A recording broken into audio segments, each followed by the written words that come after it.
नमस्कार बच्चों, कैसे हैं आप सब। मैं उम्मीद करती हूँ कि आप अपने अपने घरों में स्वस्थ हैं, सुरक्षित हैं और बहुत खुश हैं। देखिए बच्चों, हम जो पढ़ रहे हैं वो है हमारे शब्द ग्रुप। शब्द ग्रुपों में इससे पहले वाली क्लास में हमने डिस्कस किया था आकारांत, स्त्रीलिंग और पुल्लिंग के रूप। आकारांत, स्त्रीलिंग और पुल्लिंग के रूप डिस्कस करने के बाद अब बारी आती है इकारांत, स्त्रीलिंग और पुल्लिंग के रूप डिस्कस करने की। इकारांत, पुल्लिंग और स्त्रीलिंग के रूप कैसे बनते हैं और इन्हीं की तरह सेम इनके और शब्द ग्रुप कैसे बनाए जाते हैं वो करेंगे आज हम डिस्कस। तो चलिए स्टार्ट करते हैं आज की क्लास। देखिए हम कर रहे हैं कवि शब्द इकारांत पुल्लिंग। कवि जो ई शब्द है, ई, इससे हमने पता लगाया कि ई का अंतिम स्वर ई है कवि का, तो ये कौन से शब्द हुए, इकारांत। अब कवि क्या है, एक पुल्लिंग का शब्द है, यानी मेल वर्ड है, तो ये क्या हुआ, पुल्लिंग का। अगर यहाँ कवयित्री होती तो वो किसका होता, वो स्त्रीलिंग का शब्द होता। लेकिन अभी हम डिस्कस करेंगे पुल्लिंग और इसके बाद हम डिस्कस करेंगे स्त्रीलिंग। तो पहले डिस्कस करना है हमें इकारांत, पुल्लिंग। आप कवि शब्द पर ध्यान न देकर इकारांत, पुल्लिंग शब्द पर ध्यान दें, क्योंकि कवि की तरह और भी इकारांत होते हैं। हरि होता है, मति होता है, अग्नि, द्रौपदी, कपि, वो सब क्या है, इकारांत पुल्लिंग है। तो उन सब के रूप भी इसी तरह बनेंगे। ये बात आपको अच्छे से पता है कि संस्कृत में 3 वचन और 7 विभक्तियों में चलते हैं शब्द रूप। अगर धातु रूपों की बात करें बच्चों तो वो चलते हैं तीनों वचनों में चलते हैं, लेकिन विभक्तियों में नहीं चलते हैं। धातु रूप चलते हैं तीनों पुरुषों में, प्रथम पुरुष, मध्यम पुरुष, उत्तम पुरुष, अर्थात थर्ड पर्सन, सेकंड पर्सन और फर्स्ट पर्सन। लेकिन हम यहाँ बात किसी कर रहे हैं अभी शब्द रूपों की, यानी धातु की बात नहीं कर रहे हैं। शब्द रूप चलते हैं किसमें है, 7 विभक्तियों में।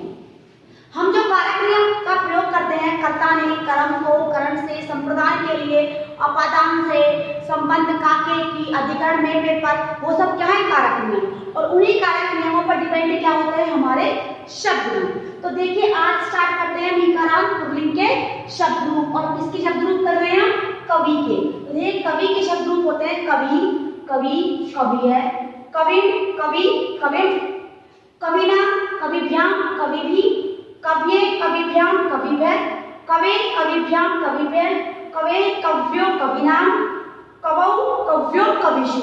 अगर हमें हरि के रूप बनाने हो तो हरि, हरि, हरि। यहाँ पर एक वचन में हरि में छोटी ई है और साथ में विसर्ग है, लेकिन द्विवचन में बड़ी ई है पर विसर्ग भी नहीं है। और बहुवचन में क्या है, कव्य है, तो हरिया क्या होगा, हरिय। हरि, हरि, हरिय, हरिन, हरि, हरिन, हरिन, हरिना। और देखिए हरिना जो शब्द है वो मैंने आपको इससे प्रीवियस क्लास में डिस्कस कर लिया था कि किसी भी शब्द रूप में यदि र, री और श में से कोई भी एक व्यंजन वर्ण आ जाए तो उस शब्द का शब्द रूप बनाते समय तृतीया के एकवचन में और षष्ठी के बहुवचन में हम क्या लिखेंगे, ये वाला नाम।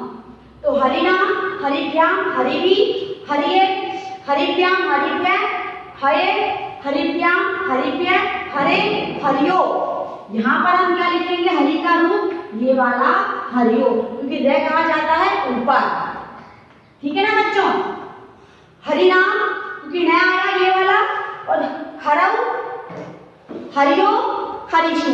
मान लीजिए आप बना रहे हैं अग्नि के रूप, तो अग्नि, अग्नि, अग्ने, अग्नि, अग्नि, अग्निन, अग्निनाम, अग्निभ्याम, अग्निनी, अग्ने, अग्निभ्याम, अग्निभ्य, अग्ने, अग्निभ्याम, अग्निभ्य, अग्ने, अग्निभ्याम, अग्निनाम, अग्ने, अग्नियो, अग्निनाम, अग्नौ, अग्न्यो, अग्निषु।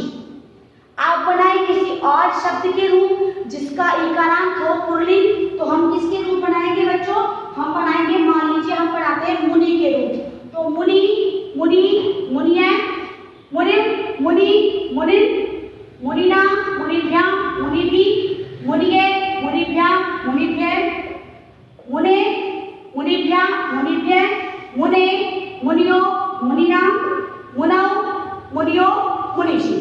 यानी आप किसी भी इकारांत पुल्लिंग के रूप बनाएंगे तो यही सेम प्रोसीजर आपको अपनाना होगा। और इसी शब्द रूप की तरह आप इकारांत पुल्लिंग के किसी भी शब्द के शब्द रूप बना बना सकते हैं। आगे की 4 to 5 मिनट्स, 5 मिनट में आप इसको एकदम से देख लीजिए, समझ लीजिए और फिर जितने भी इकारांत शब्द रूप होते हैं पुल्लिंग के, उनके शब्द रूप बनाइए।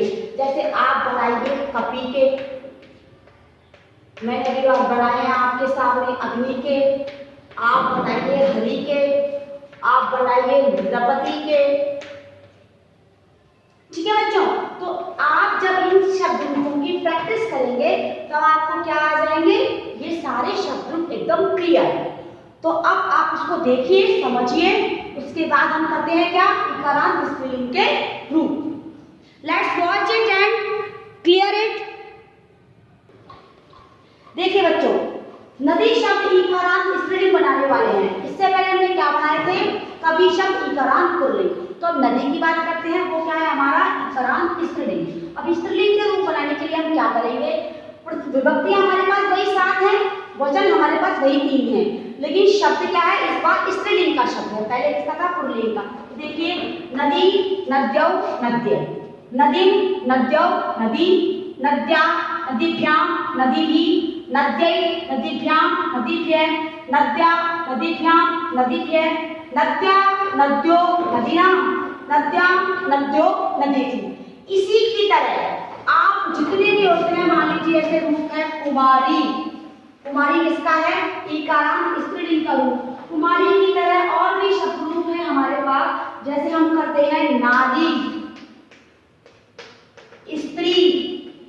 आप किसी भी इकारांत स्त्रीलिंग के रूप बना सकते हैं इस नदी शब्द रूप की तरह।